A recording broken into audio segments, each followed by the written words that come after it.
It is July the 11th, and we are starting our NFL team previews. We'll go division by division so we can take care of 4 teams at a time. Easy to do it this way. We can spend a few minutes on some of the player movement, new coaching staff, how some of these teams may have done last year, look at their schedule. Erik joins me from ETOF21 Sports. Erik, man, are you ready to rock and roll for football? I am ready to go, man. I am pumped up. I got a couple plays I like in this division a lot. I think it could be a really interesting division. Now, we got to say, and I agree, there's a couple plays that I have, a couple that I like. Is it the worst division in football?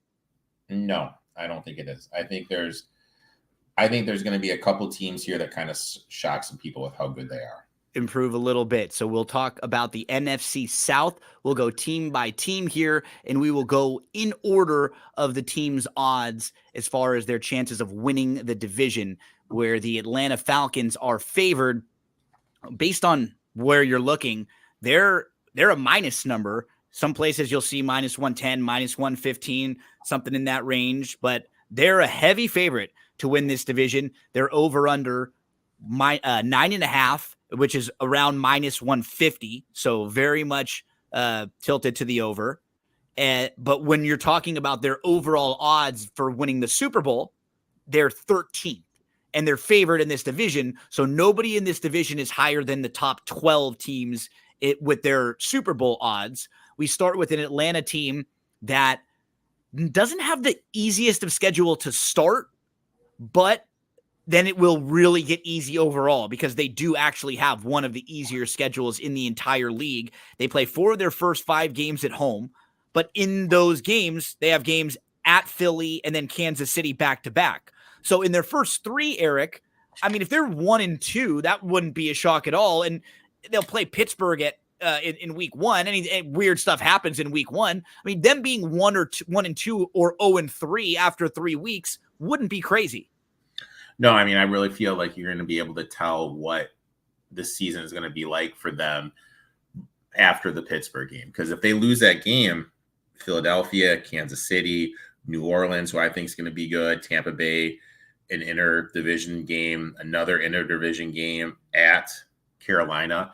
That's a tough little schedule to start the season. But then weeks 8 through 11, not easy, where you got 3 or 4 games on the road.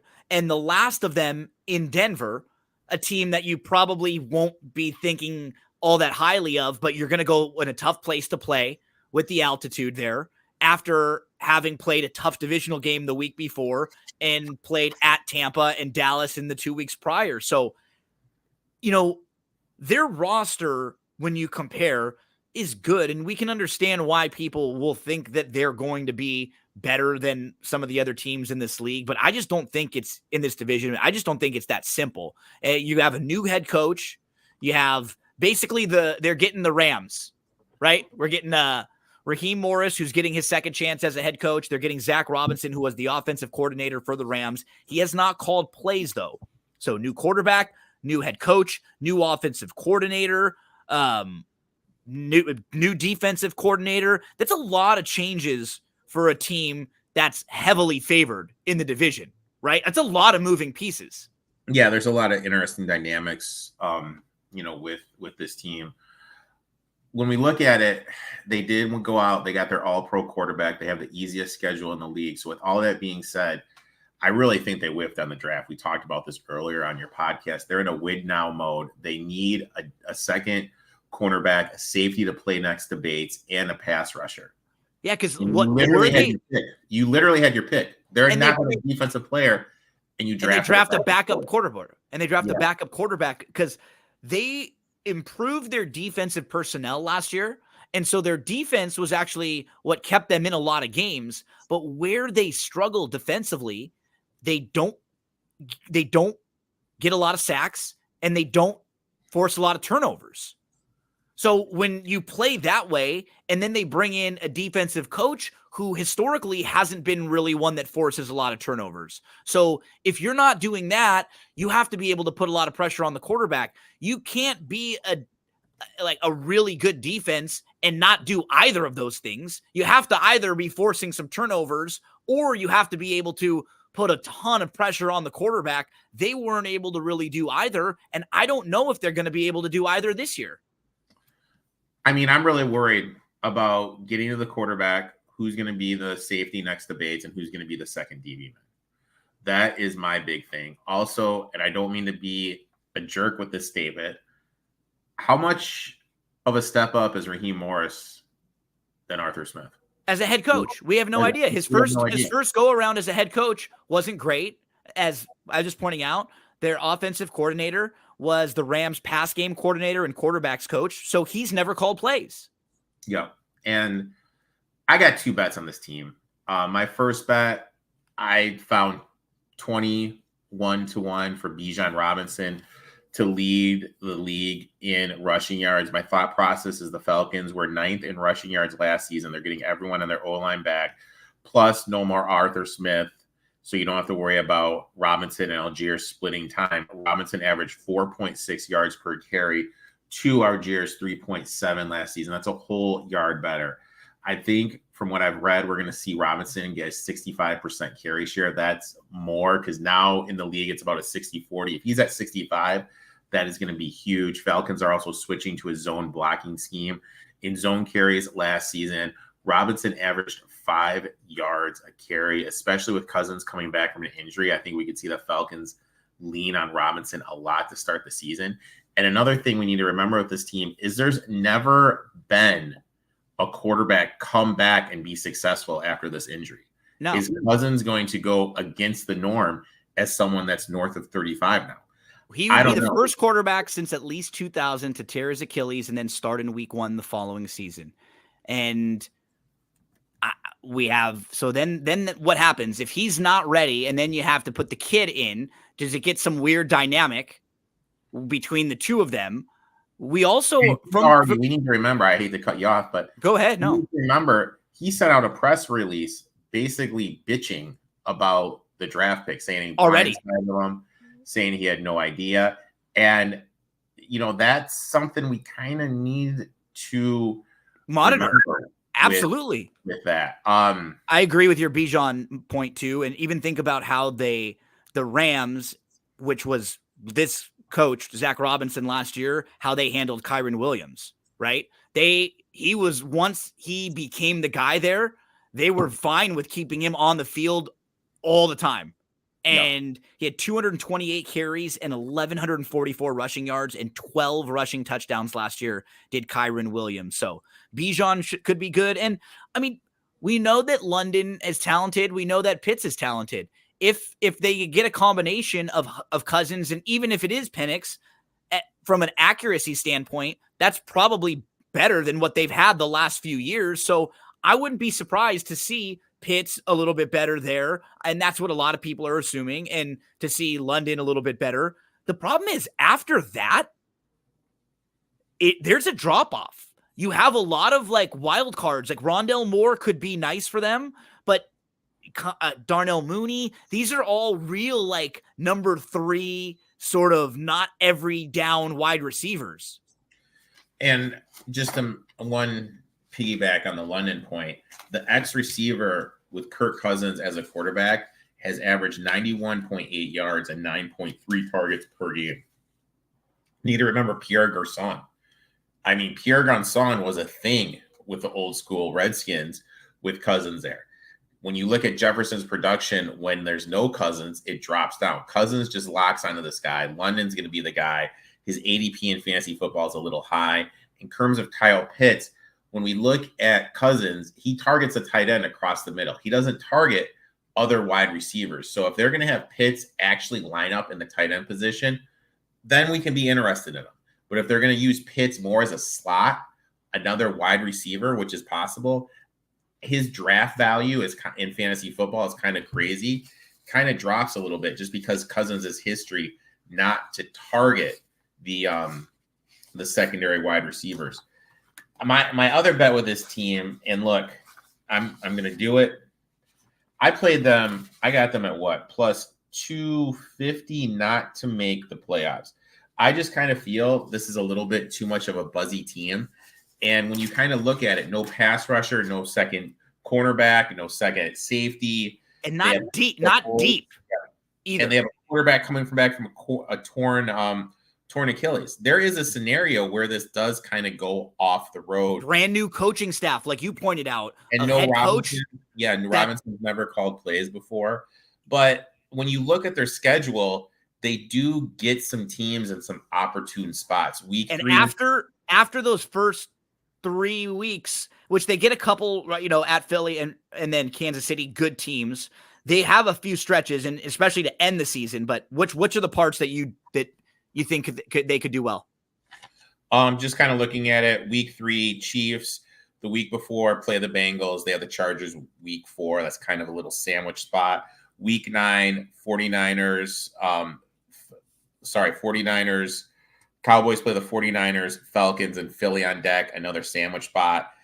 Week 13 sandwich between the Ravens and the Chiefs. Week 14, though, this is going to kind of be the spot. There's the Vikings have a weird schedule where they're home for like 26 days.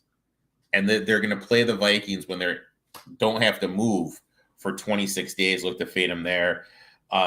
Week 17 sandwich between the Eagles and the Cowboys for the Commanders. So there's just like some certain situational sandwich spots you can look to take them. I definitely look to fade them when they go up to play Minnesota, as much of a dumpster fire as Minnesota is going to be.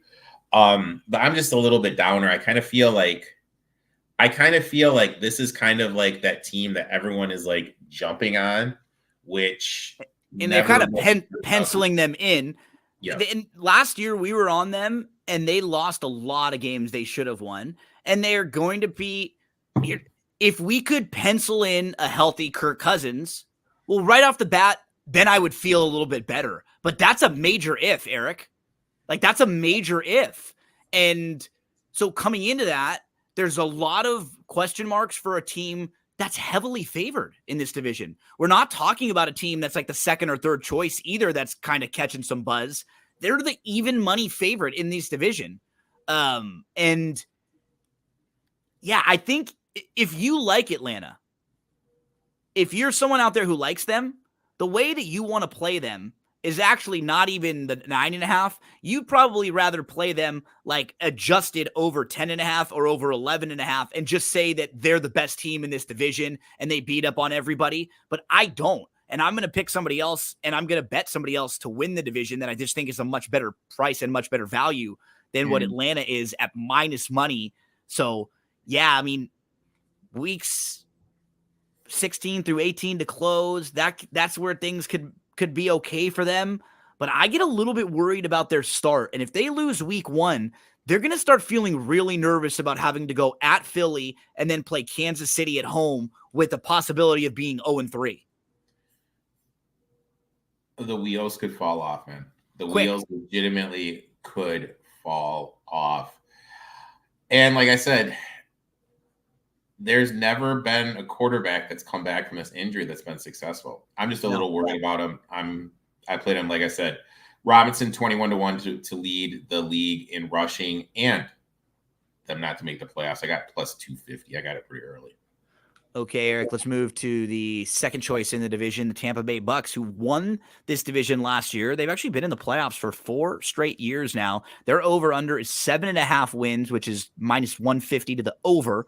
They are plus, in the 290, 300-ish range, depending on where you're looking, as the strong second choice in this division based on the betting odds. Now, they are 20th overall if you're looking at Super Bowl odds. And the thing about them is their season was very weird last year because they didn't get off to a great start. And then they had the really nice stretch of games, and that really flipped their entire season. The problem that I have with them, I just don't think they're any better. And I think last year was sort of the best version of what this group could have accomplished. And things broke well for them in a lot of games. We got a very good version of Baker. They won 5 of their last 6 games to close out the season. Now, I'm just looking at this team, and I'm not sure if they're getting any better. They're a little older at the skill position spots. I just don't think that they're all that well coached either. Like, I think this division is pretty poor when it comes to head coaches that are proven head coaches. And I'm just a little cold on this team. And I think they take a big step backwards from last year, Erik. 20 as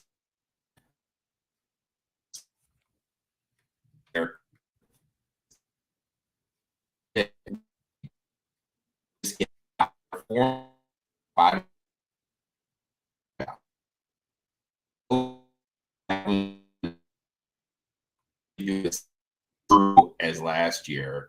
Cone has been an OC at Kentucky and with your Rams. The big question is Mike Evans going to have another 1,000-yard season? Last year, the prop that I love the most was over 925.5 for him, which he cruised over. Now this is going to be year 11, I think. Is he going to be able to get that? One thing Baker Mayfield has done in his career, one good season followed by 2 bad seasons. He just hit a good season, so he has shown us now for some years that he's due for 2 bad seasons. Last year, this is the thing that blew my mind. They gave up the fewest rushing yards, 7th fewest points, but were 23rd in yards allowed and gave up the 4th most passing yards. What does that mean? Insane against the run. And that's because they have Vita Vea up front clogging the middle. Now they lose Davis and White at the linebacker and the DB position. So you have to feel that this defense is going to take a huge step backwards. And if Double V gets hurt, they're going to be able to run all over him. And I know it sounds crazy, but I'm a little worried about that because he is a year older and he's bigger and injury prone. I kind of feel, and another thing, McCullen is going to be starting as a left cornerback. Right now in my rankings, he is the worst cornerback in the NFL. The majority of quarterbacks in the NFL are right-handed. Their first read is always to the left side. This is someone we need to target to start the season, playing who he's going to be matched up in DFS, playing over props in the betting game and everything. I think this team, like you, is going to take a huge step backwards. They lost their OC. They made no improvements on the offensive line. Godwin's a year older. Defense, they lost their best linebacker. And that was the coach that got a lot of success out of Baker, right? Yeah. So this is going to be another situation where Baker is going to be having to deal with. I have him 5-12. Like I went through. I haven't won 6 games. I mean, so they could go 2-1 in their first 3 games. Like they could beat Washington, lose to Detroit at Detroit, and beat Denver, and then following that, they could lose to Philly, at Atlanta, at New Orleans, Baltimore, Atlanta, at KC, at San Francisco. They could lose every one of those games. Mm-hmm. I mean, situationally, right, guys get hurt and stuff, but as far as on paper, I don't see one win there for them in that stretch of games from week 3 to week 10. I'm looking at their schedule right now. I mean, they do have extended rest before New Orleans. I mean, but that's at New Orleans still. Atlanta's at home, So maybe they could split with Atlanta there, and but Philly and Baltimore, at least they get both of them home, and San Fran, right? But those are 3 teams that feel like they're just a lot better than them. Yeah. And those are 3 of the best teams in the Philly, San Fran, and Baltimore are probably 3 of the 6 best rosters or 6 better teams. I'm just usually when you have a team like this that punches above their weight class the 1 year, they generally regress back to get close to that 500 over a 2-year spurt, because it very rarely you can go over your head or even under or play under your level for that long of a time sustained. And I just feel like it's going to even out for this team. Like there's just not a whole lot I like about them, their roster, their schedule, even the way it all plays out. I just don't feel great about it coming in. How can you? I mean, I thought last year they should have tanked and did a hard reset, but you know what? It was impressive year from them. And they played your Lions tough in that playoff game, and it just to me does not feel like they will be able to sustain it. I'm not a fan of the Randy Gregory signing. He's already had an unexcused absence in camps earlier, so who knows what's going to happen there. You pointed out like some of their player and personnel losses that could really hurt them too. They can't really run the ball at all, which for a team like this, being able to run the ball would be huge. They could just slow the game down a little bit. They could take a few possessions away. They could keep games closer. They can't really do that at all. And no, I mean, they were last in rushing last year on offense. And then, and now, like you said, they're going to be very one-dimensional defensively and easy to pick on. Just easy to throw the ball against, like repeatedly over and over. And one thing I will say about this defense or this division is we may not have a top 5 team in the league coming out of this division, or maybe like a legitimate Super Bowl threat. But for a division that might seem a little boring, there actually might be some points scored in this division because I don't think the defenses are strong. Like Carolina's defense, we'll talk about in a little bit. They're not going to be all that strong. We both thought that maybe Atlanta's not able to put pressure or turn the ball over. That's not going to help. And then Tampa, you will be able to throw on them. And it feels like as we move to the Saints kind of by process of elimination, I think this is the team that you and I might have locked in. I feel like from a value standpoint, if you're just looking for a team to bet to win the division, it's got to be this team that you could get anywhere from like plus 350 to plus 400 in some spots, depending on where you looked. As this is a team, Eric, that I just feel like I have the least amount of concerns about for them overall. Like, depth wise in the offense and defensive lines, maybe I have some worries there, but they do still have, I think, some top tier talent there. As far as their offense, I think they're pretty solid in the running back room. I like their receivers a little bit. They may need one more pass catcher at some point. Defensively, I feel pretty solid about them, just kind of top to bottom. I think Chase Young will have a good year and just kind of have kind of a starting over of his career here for them. I like this team. I think they can win double-digit games. Yeah, their over-under is only 7.5. I think they can win 9 or 10 games. I really do, and I think they can win this division. Yeah, I like this team a lot. I play them. I have a couple bets on them. The first bet, I played them to win the South at plus 340. 5th easiest schedule, but I really like what they did. They drafted the kid from Washington to start at left tackle. They brought in Lemieux from the Giants to be their left guard. The offensive line is going to be improved, and they made some great coaching hires that people don't realize.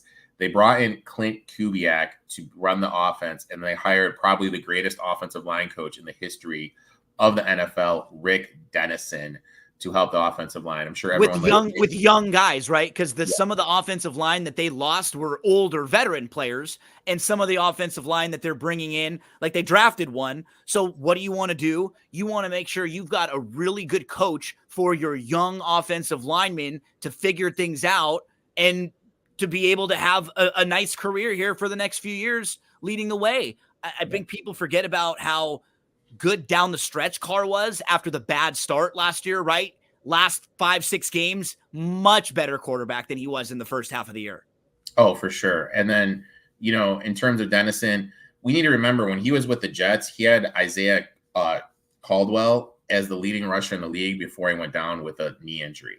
He got Ruben Drogans over 1,000 yards in the season. Any issue this offensive line had last year is going to be Band-Aid with the zone blocking scheme that Dennison installs. Also, they added a bunch of field stretchers on the outside. This is going to allow Chris Olave to work underneath. The difference between Kubiak's offense and Carmichael's offense from last year, Carmichael, it was designed to just create matchups and pick on the matchups. Kubiak's, his offense just is designed to get players in space. And with the playmakers they have, that's huge. You mentioned 49ers coming in from the 49ers, right? So we're going to see a lot of those. Kubiak's coming. Yeah, Kubiak was with the 49ers. His dad was the Texans. He won a Super Bowl with the Broncos. He's been around his dad this whole time learning. And Kubiak's, he's an insane offensive mind. And so you think you'll see a lot of that sort of scheme where you just feel like they put their players in the right spots. Shaheed is one of those guys that's a guy that I think is going to take a big step forward this year too. A lot of people feel like he's going to have a lot of opportunity here across from Olave. Oh, he's going to have a lot of acuity as a field stretcher because it's kind of like playing NBA. Like, you need those guys that can shoot threes. They have two guys that can stretch the field. Olave working down underneath. This is going to be huge for him. You mentioned Derek Carr. Derek Carr really isn't as bad as people think he is. He was 8th in QB ranking last year, a 25-8 TD to INT ratio. But the mind-boggling thing is just on paper, if you just write down all his numbers against all CJ Stroud's numbers, you can make a case that he actually had a better season than CJ Stroud, and everyone thinks CJ Stroud walks on water. Also in the QBX offense, there's a lot of under center play action passing. Guess who was the best under center play action passer last year in the NFL? Mr. Carr. Carr. Yeah. Defensively, the key thing with the Young signing is this will allow Cam Jordan to have one-on-one matchups if Chase Young can regain some of his old form. And that's going to be huge because we've seen it all the time. Once you get that established pass rusher, it's the secondary guy that has a good season because the primary guy is double team. And even just based a little bit off reputation too, right? Yeah. You're going to take a little bit of that attention away. Now, Young didn't play all that well down the stretch for the 49ers last year. It wasn't as great of a move as people thought, but I think getting kind of a starting over point here will really help. And I just, going through each of these teams, like, oh yeah, they should be a little better there, or they should be just as good there. They should be solid there. Yeah, they're fine there. The thing I don't love about this team, Eric, I really don't think Allen's a great head coach. And that's sometimes where we could maybe lose a game or two where we maybe shouldn't, because sometimes overall, I just don't love the scheme, the decision-making, but I just feel like this is the safest team in this division that I trust, and they're offering us, and then compound that with the value that they're providing us, right? So them at the value, way better than, the Falcons at minus money. And even like their win total here, I would have no problem playing a slight adjusted win total on them if you didn't want to play. But, minus 130 for over 7.5, like that's not nearly as bad as some of the others either. They're just priced fairly in this division for what I think a good version of this team could be this year. Yeah. And I think another bet that I made this bet, I bet Kamara to have over 650.5 yards. Look, I know he's in a holdout, but he's going to be back. When you look at his contract and how much money he's going to miss by holding out, he's definitely going to be back. They can get out of his contract next season, and that's the main holding him back point. I mentioned Rick Dennison. The lead back in Dennison's offense has averaged 1,078 yards per year. There's only been 3 times the lead back has not gone over the 650.5 yards, and that was due to injury. Honestly, I'd love to find a book that would give me a juice prop to have Kamara go over 1,000 yards for a first time, because it's going to be at least probably 20-1 just because of his history being a year older and people not realizing Dennison. I think that is going to be a great prop to look with a 650. I love. Look at offensive line, huge upgrade. When you just put everything on paper, they have less holes. They have the best 2 coordinators in the South. They also have the best offensive line coach probably in the history of the NFL. This team, like you mentioned in the South, they have the less holes, so I bet them plus 340 to win it. Down the stretch last year, Carr, 12 touchdown passes, 1 interception in weeks 15 through 18. He had 3 touchdown passes in 3 of his final 4 games. And then Shaheed had 5 touchdown receptions last year. All of them were bombs, all 5 of them 20-plus air yards per next-gen stats. That was 3rd in the NFL, only behind Tyreek Hill and Mike Evans. 452 deep receiving yards. That was 4th overall. This guy's ready to take a big step forward this year with more opportunities. And as you pointed out, on paper, it feels like they're losing a lot of offensive linemen, but they're bringing in young, better offensive linemen. They need one of their young kids from last year, Penning, to take a step forward there. And with the coaching that they brought in, that will give them every opportunity to do so. I mean, they've made some of the greatest, and how can I say this? Dennison is a stud. Kubiak is a stud. And then you have Allen legitimately taking care of the defense. They got rid of Carmichael. This is going to be the first new offense in New Orleans in decades because Carmichael ran the same thing as Peyton. I think this is going to be a very undervalued team. You're getting north of 3-1 for them to win. I mean, just insane value. We'll be flying the Saints flag for a lot of this season. Yeah. At least early on, Eric, you and I. Let's finish up this division, the NFC South, with the Carolina Panthers. Also changes here for them. You bring in coach, new coordinators, but this is a big year, and it's kind of a bummer because for young players, you don't want them to feel like they don't have a few years to get their legs under them. But for Bryce Young, with how bad he was last year, and we've seen quarterbacks look really bad in their first year and improve, but he really did look lost. And a lot of the concerns that you had before he got drafted, Eric, they showed. They really did. And he wasn't put in a great spot to succeed. Now, this year, right off the bat, he has way better playmakers around him, just with Deontay Johnson coming into the mix. They drafted Leggett. So right there, they also have a young running back in Brooks that they're high on. Defensively, though, this team lost some of their better defensive players. They bring in Clowney, who I think is just more a reputation guy, really, at this point of his career than fully impactful. I mean, there's a reason why they have one of the lower win totals in the league still, like in the 5-ish range, right? Depending on where you're looking. Yeah, I mean, their win total is like very, very low. But you mentioned their defense. This is going to blow your mind, okay? Last year, allowed the 4th fewest points, 4th fewest lot yards, 3rd fewest passing yard against. Allowed the 23rd most rushing yards, so still pretty good. So that was a solid defense, like a really, really solid defense. But I'm sorry, last season, the 4th most points. So they allowed the 4th most points, the 4th fewest yards, and the 3rd fewest passing yards against. What does that mean? A lot of short fields.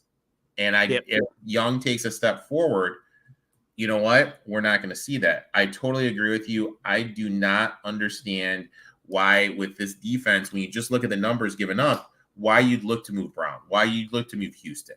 Clowney, I agree 100%. They were solid last year. Their defense was better. Like you said, they were put in bad situations, and they were better than just the points given up would suggest. With a really bad offense, no help from the quarterback, they would get put in awful situations over and over. Like they felt like they had some pieces to build around there. Mm-hmm. And it's just, first of all, you know, they bring in David Canals, and look, he did a great job with Baker, getting Baker better. He did a great job with Geno Smith, getting him better. Is he going to be able to get this with Bryce Young? Because let's face it, Young was not good last year. And I'm going to say this, Panthers 2-6 in one-score games. I truly believe if Andy Dalton was the starter, that would be 3-3 at the worst. He was very good in the game that we saw. Yeah. And another thing that kind of stood out to me, offensive line. Last year, 2nd in sacks, allowed, 1st in adjusted sack rate. They addressed that in the offseason. They added Hunt and Lewis. So now they have a good interior of their offensive line. They have 2 decent tackles. So this offensive line is going to be a lot better. They brought in Deontay Johnson, Xavier Leggett, Jonathan Brooks to add to Chuba Hubbard, Adam Thielen, Jonathan Mingo. So the pressure is going to be on Young. This is the first time he's felt, adversity in his career. How is he going to respond to feeling NFL adversity? And I always say, if the quarterback does not make the jump year 1 to year 2, it's not going to happen. And another thing we need to remember, this is a new coaching staff that doesn't have ties to Bryce Young. My bold prediction for this team is if they go 0-6, which is honestly highly possible. That's the problem, right? Because everything that you're saying, their offense feels like they should be a lot more fun offensively this year. Yeah. Right? Just way more fluid, way more fun to watch, like actually playable fantasy guys, I think, and maybe even kind of sneaky, underrated, maybe the first few weeks in DFS, and also because their defense is probably going to be pretty bad. So their offense may need to be doing this if they're down in a lot of games. But stop me, Eric, when you get to their first win.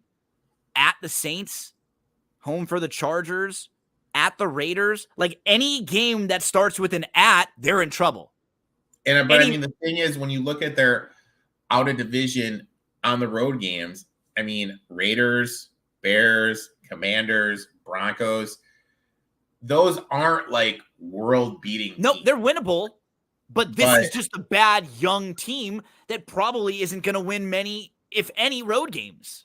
Yeah, it's just a bad. It's a team. Look, if I had more trust in him, I would definitely play the. I mean, me like too. The interesting game is the Week 4 game. The Bengals play the Chiefs a little earlier, then they have the Ravens on deck. That's kind of the interesting game where they could kind of mess around. But you're right. They could be 0-6 going to Washington. And then they have a 3 out of 4 game stretch where they're on the road at Washington, on the road at Denver. Like you're pointing Denver out. has 10 days rest, and Payne is elite on extended day rest. And that's a tough place to play at Denver with the altitude. And then you got to play New Orleans, and then you play the Giants, but that's not a home game. That's a game in Europe. So a London game. So one of your home games even is a game that's a road game. That was probably a much more winnable game for you at home against the Giants than it is when you have to travel. So it's unfortunate because their roster offensively should be better and more exciting. Even by default, just being a year older, Bryce Young should be more competent.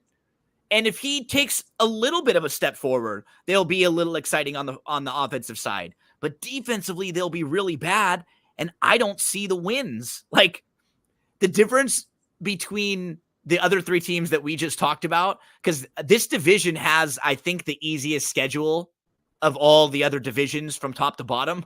But the difference is they don't get to play themselves twice. You know what I mean? Like, thing is teams have a top 10 easiest schedule, and it's because they play themselves so goddamn much. The interesting prop, and I'm trying to find it.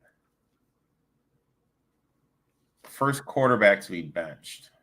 Yeah, because I thought that's a great point. This isn't the same team with the ties to Young.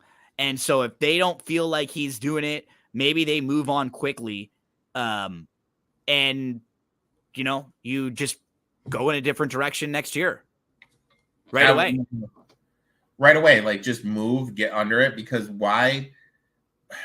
But the other flip side of that is its temper. We need to remember this is the owner of the team that was driving by, saw a store that had a sign that said, hey, let the GM pick the team, was so pissed. He stopped, went in, and bitched to the GM. I mean, this is the type of person that they have as their owner. So he's making the decisions. This is the decision maker who has zero self-control one way or the other. Like, he's very stubborn, so maybe he wants to stick with him and prove it. I mean, he could be the guy that fires a coach after 1 year again and says, you know what, we got to bring in a different coach for Bryce Young. So I like their roster better than their roster last year overall. I just still don't think it's going to be able to be that much better. What, they win 2 games last year, they win 4 this year. Here's my thing. Like, legitimately, if they go to 0-6 and they get and they bench Young, I am going to look to get involved in some futures on them, just because they have Andy Dalton coming in, which I feel is could be a huge upgrade if Young doesn't take the necessary steps. And I think that's something, that's what we need to look at. Take their adjust, because you always get over under wins. So if they're 0-6 and you bring in Andy Dalton, their over under wins will probably be 3 or 4. That should be doable with how this back end of the schedule plays out. Maybe you could look for them. Maybe they'll be 10-1, 9-1, 8-1 to make the playoffs. Throw a little bit of money on that, because Andy Dalton is showing us he's good for at least 2 to 3 scores a game. And if their defense is anything close to what it was last year, I mean, hey, you got something. So their offense should be he has more pieces around. They should be run more competently on the offensive side as well. So maybe a more fun team fantasy-wise, DFS-wise, especially if Young takes that step forward, or you said if they get into to Dalton at some point. Erik, it's our first of 8 division previews. I know you're doing in-depth looks at NFL teams on a lot of your shows right now too, as we get just 2 months away from the start of the NFL season. Thank you so much, buddy. I appreciate it as we get into the summer here. Do you know where we're going to go next week? I know you're leading the way. Do you know which division we're hitting next week? Uh-oh, I think you might have froze there for a second. Well, if you did, that's a perfect time for us to just be finishing up right there. We didn't have anything else to say except which teams we'll be talking about next week. So we'll let you know, and we'll be back next week to take down another NFC team. I'm just going along with Erik because he will do a preview on his shows earlier, and then we'll kind of go through those same teams on here so we can expand and give you a little bit on both. Good luck to everyone in all of your futures. Oh, Erik, as we were saying goodbye to everyone, I was just asking, do you know? Lost power, man. My bad. Oh, no worries. Do you know where we're headed next week? Next week, we are headed to the AFC West. AFC West next week. Okay, AFC West. Erik, buddy, thanks so much, man. I always appreciate your time. We will talk about the AFC West next week in our divisional previews. Good luck to everyone out there in your plays. And if you're listening on the podcast, a lot more to come on That's What G Said podcast. So stay tuned, and we want to hear back from you. Thoughts, positives. And you know what? If you ever get an opportunity to put some comments on here when we're doing the divisional previews, let us know who some of the teams you like, if you agree with us. If not, share the thoughts on the YouTube channels as well.